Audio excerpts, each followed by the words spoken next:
विरोधक आरोप करतात, पुरावे देत नाहीत। हवेत गोळी मारणाऱ्यांना जमीन दिसली। मुख्यमंत्री देवेंद्र फडणवीसांचा विरोधकांवर हल्लाबोल। पार्टीसाठी परवानगी दिली गेली असेल तर नक्कीच कारवाई केली जाणार। वांद्रे किल्ल्यावरील दारू पार्टीवर देवेंद्र फडणवीसांची प्रतिक्रिया। बिहारच्या जनतेने मोदींवर विश्वास दाखवत बहुमत दिलं। महाराष्ट्रातही आगामी निवडणुकीत काँग्रेसची हीच अवस्था होणार। मुख्यमंत्री देवेंद्र फडणवीसांचा काँग्रेसवर हल्लाबोल।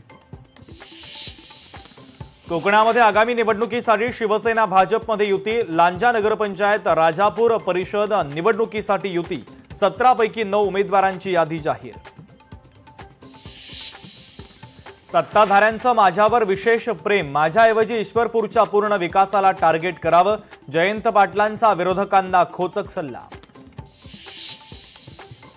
बीडमध्ये अजित पवारांना मोठा धक्का। डॉक्टर योगेश क्षीरसागर यांचा भाजपमध्ये प्रवेश। पंकजा मुंडेंच्या नेतृत्वाखाली क्षीरसागर यांनी भाजपचा झेंडा घेतला हाती।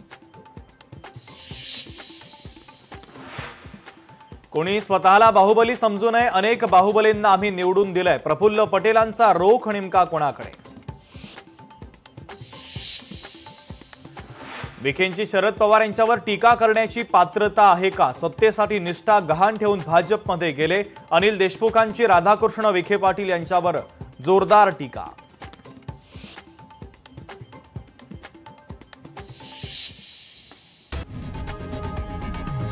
लोकशाही मराठी ऐका, पहा, जागरूक रहा।